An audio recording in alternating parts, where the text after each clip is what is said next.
Assalamualaikum warahmatullahi wabarakatuh.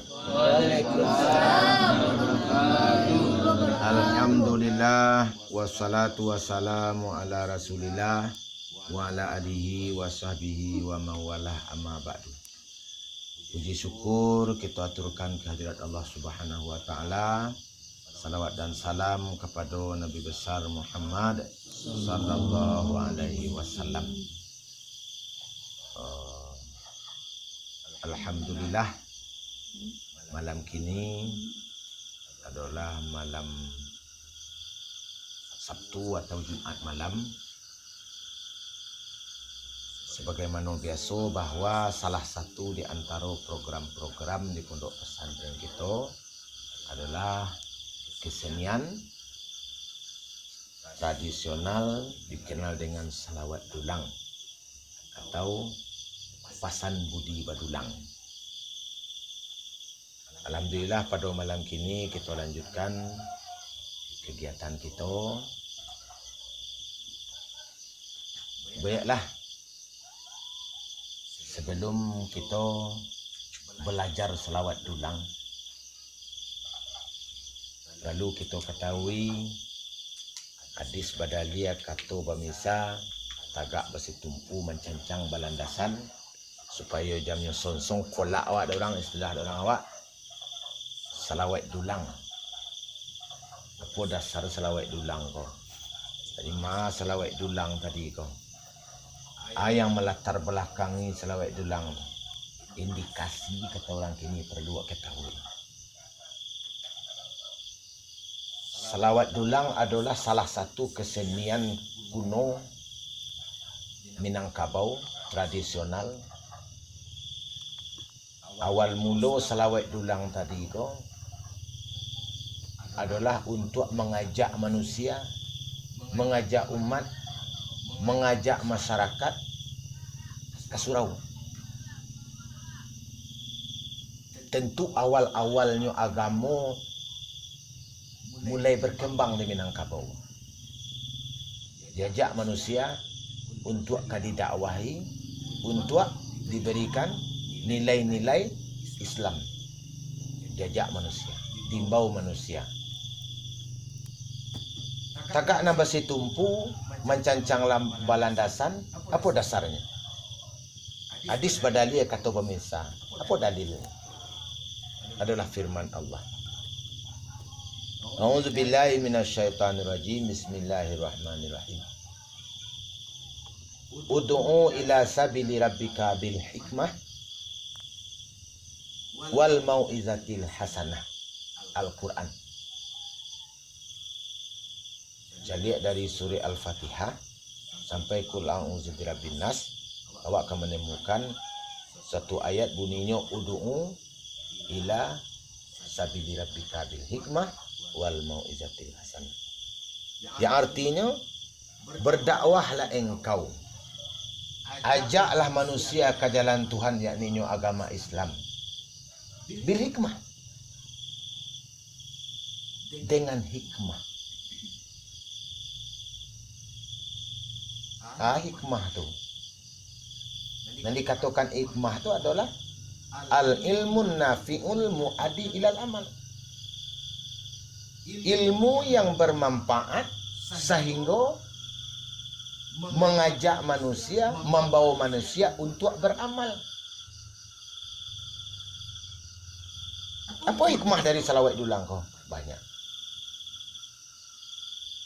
Di antaranya Bang Haji dari alih membilang dari aso.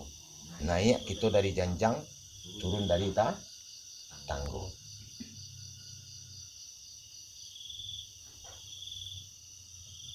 Sebelum salawat dulang tu, di antara poin-poin di salawat dulang tadi itu ada namanya abangnya. Namanya Abang. abang. Abang ko sama aja azan. Azan ko untuk apa? Main bau. Untuk main bau.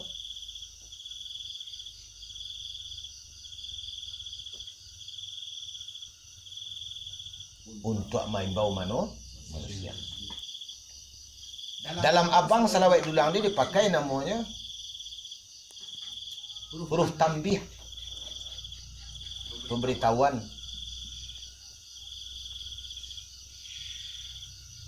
Apa pemberitahuannya? Oh, ha, hu, ya, imbauan. Hoi. Itu cara bawanya nak. Dari abang tadi itu ada mengandung hikmah tu, yang sangat dalam. Abangnya tadi sampai kali itu. Abang pertama tu mesin seorang satu. Nang kedua, nang ketiga, nang kampe baru mesin jo keropak. Kalau bagi orang tua menggali lebih dalam no, lebih dalam lagi. Apa aku ampe abang ko? Berawal dari firman Allah tadi, ajak manusia ke jalan tu Tuhan.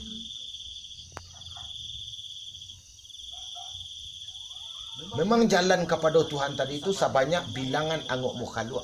Tapi jalan dan pilihan di antara 6 pilihan tadi itu sampai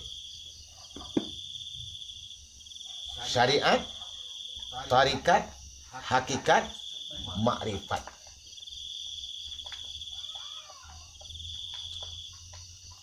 Dimbau secara bermakrifat orang kolong. Rahsianya na dimbau lah. Mesin seorang.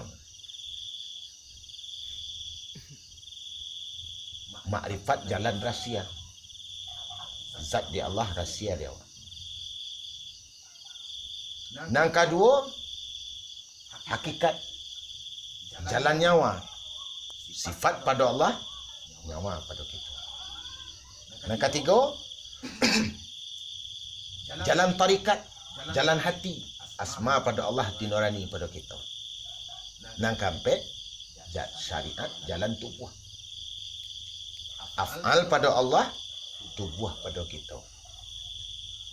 Kalimahnya la ilaha illallah. Jadi sebelum orang disampaikan dakwah Rasulullah, disampaikan pesan Rasulullah, dimbau orang tu. Hanya nak dimbau rahsianya tu. Dimbau nyawanya lu. Dimbau hatinya lu. Dimbau tubuhnya. Bagaimana tubuh ketiba kalau hati tak berkandak? Berarti berkandak kalau tak ada nyawa. Tidak akan berfungsi nyawa kalau tidak ada bekas rahsia di sini. Aku nak dimbau. Itu sampai imbaunya tadi menyalang diisi imbau tadi. Seakan-akan dimbauan ya junjungan, ya Allah, Allah. Oranglah dimbau ya junjungan. Jadi seakan-akan awak akan menyampaikan dakwah Rasulullah. Allah terkumpul orang awak akan menyampaikan pesan Allah. Luar biasa hikmah yang terkandung di selawat dulang. Nah, contoh ni kah? Nah, contoh abang selalu ya.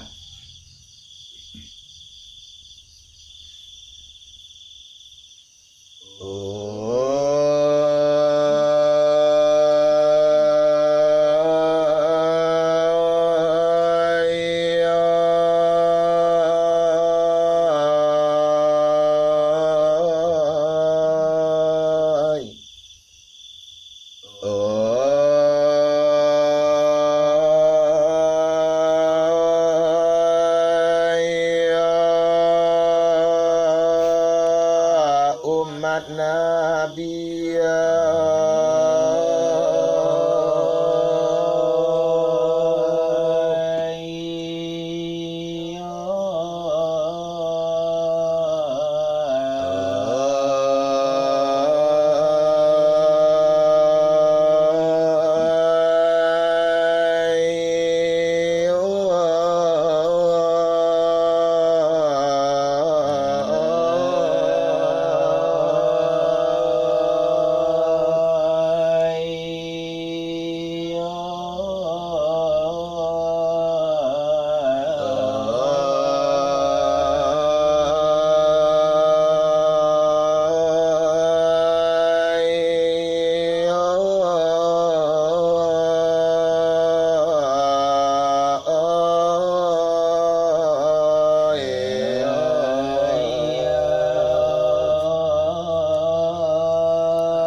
Itu contoh abang ini.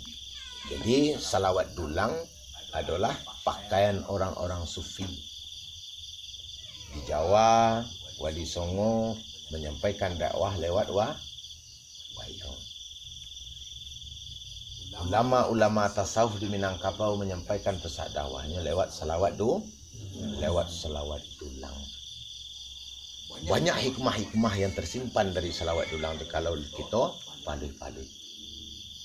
Rupa menunjukkan harago, urenah menunjuklah laku.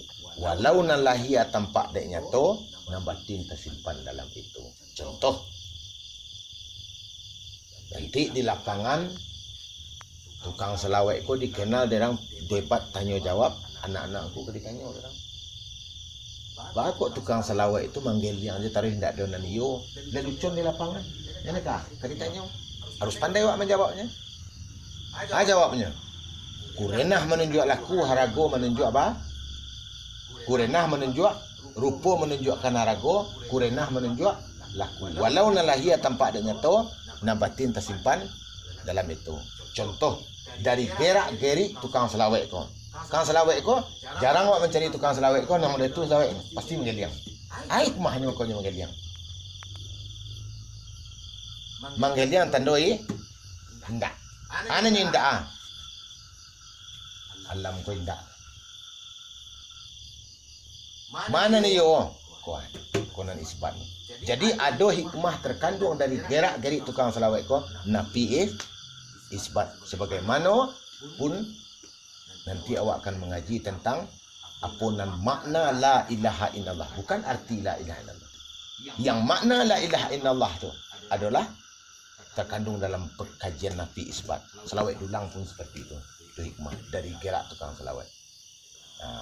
Pertemuan berikutnya kita sambung masuk kepada khutbahnya atau pendahuluan. Lagu batang setelah itu ada pengantar menyalang buah baru buah. Untuk pertemuan malam kini demikian dulu. Assalamualaikum warahmatullahi wabarakatuh.